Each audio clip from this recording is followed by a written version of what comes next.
sorry. I would like to introduce my doggy, Mocha. Say hello. What do you want to say? Okay. Good day, guys. I am Johnny Xavier Barr, and we will now be tackling about the 1956 high school debate regarding colonialism and the developing nations.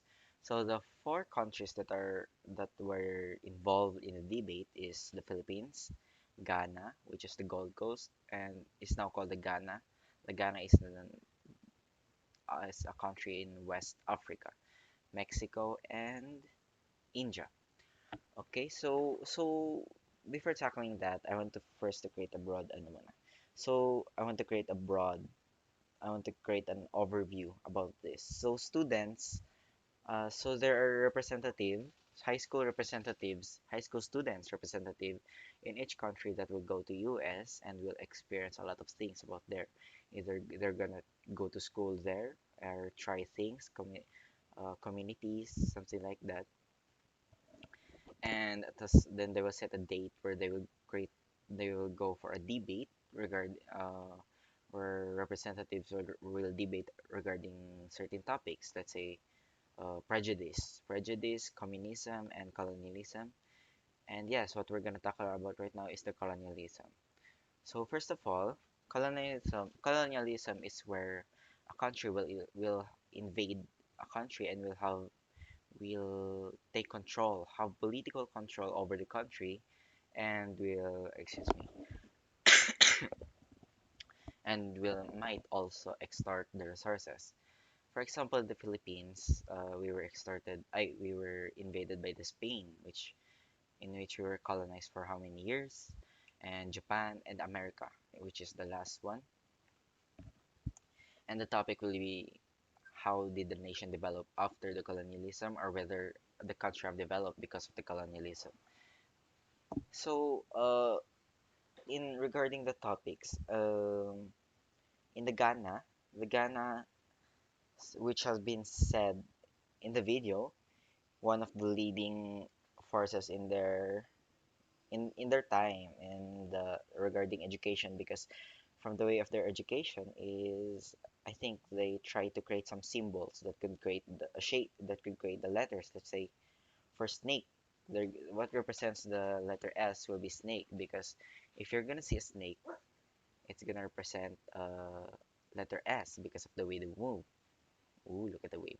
Anyways, so I think that's why they're known for the leading in their education. But yes, so moving on, education is one of the problems in the developing countries, underdeveloped. At that time, we are one of the undeveloped countries, and what we're tackling what we were having trouble is education.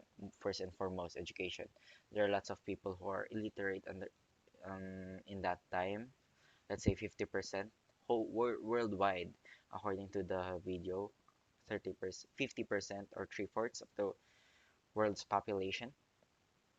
I believe that is true because we were undergoing through a lot of difficult times where we were controlled, and our freedom were also controlled by that time. Like people, actually, when another country colonizes another country, what they will fear the most is knowledge, because once they have the knowledge that they are being extorted, or once they have the knowledge to be able to fight back, that is what they are scared of. That's why most of the invading countries try to limit our freedom to learn.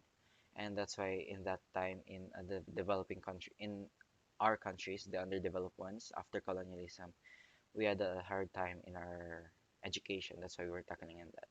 In the India, they're focusing on heavy industries, on focusing on creating machineries, because they don't want to rely on other countries, which is a good thing, because they might when when we try to rely on other countries, we should know that there will always be an exchange. And if since we are poor, there are different kinds of exchange. We can exchange our resources for materials, but I think that is a very, very bad move. That's why India's idea of focusing on heavy industries, though education is also a part of it, it's also still moving,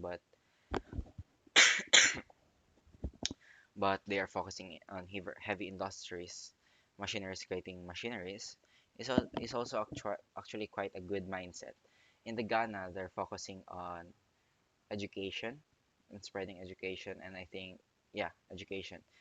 In agriculture, I think they're good in agriculture, though their environment is, from what I know, is not that is that not that great, but they have enough food, and I think they have more than enough food. Since actually it was quite funny in the debate because you can really see the competition of being better. Like Ghana actually told, I think France or England, they told her that we are not we are not having trouble in our food. We are all having food, but like example, the bananas. Monkeys eat bananas. Don't you like bananas? That was quite funny of a competition. But yes, and uh, India, Philippines, Mexico, I think they were not quite questioned. They did not have the time to answer that question, but I think they're focusing on also education. All of us are focusing on education. And finally, Philippines. Philippines are stressing very much on agriculture, which actually made us popular today. It is one of the huge point in us agriculture because we have a hard time of course provinces. I just also knew that um, when traveling to places actually in Philippines we remove the tires of the jeepneys and try to go to the rail and put it on the rails and use it for transportation. I just knew that. I know though that we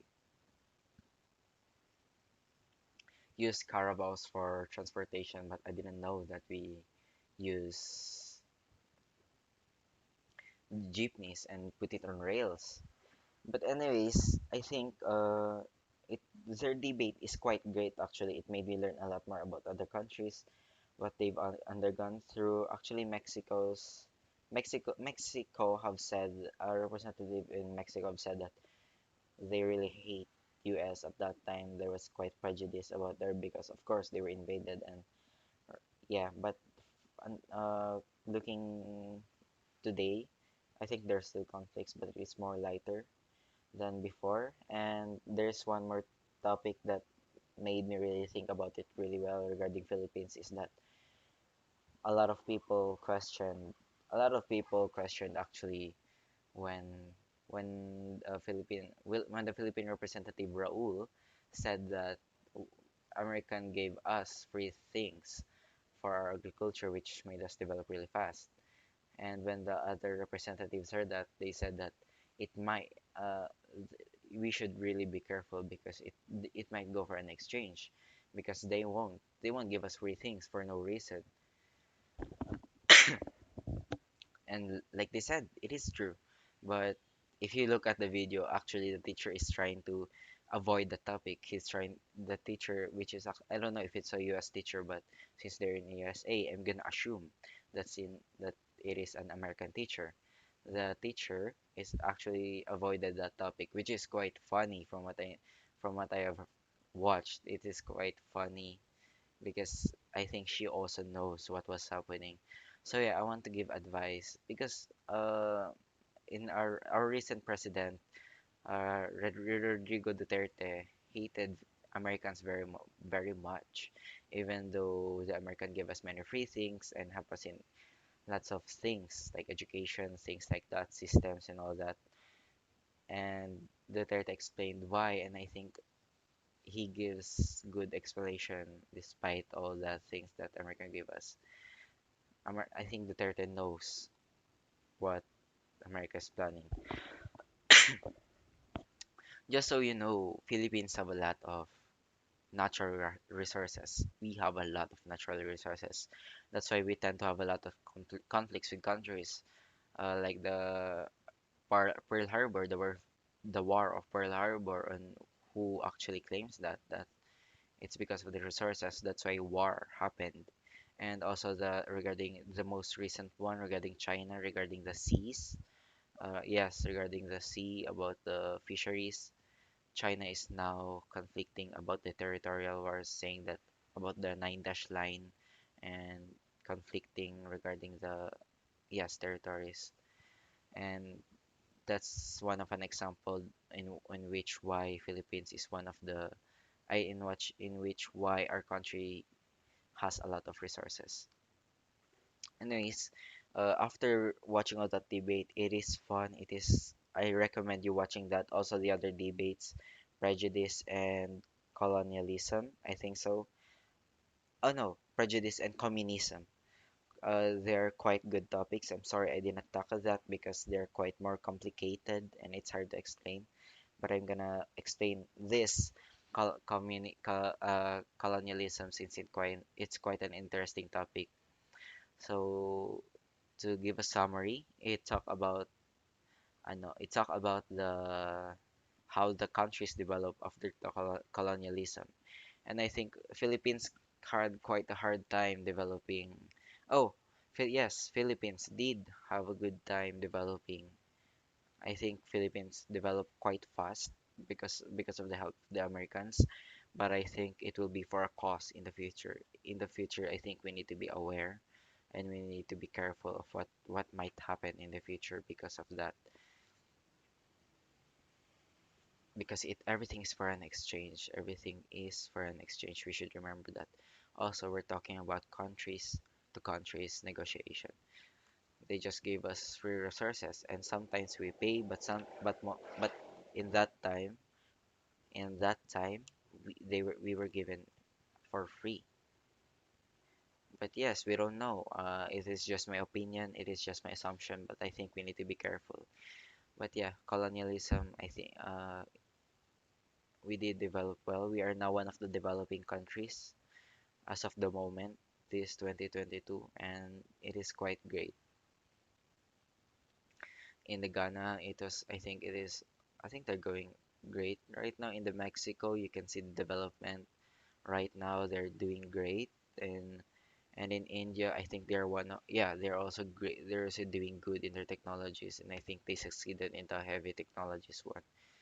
So yeah, I think that will be all for this reaction or like reflection of the video about the 1956 debate regarding developing nations and colonialism. I think that will be for I don't know if my words were fast, but I think that's all. And bye bye.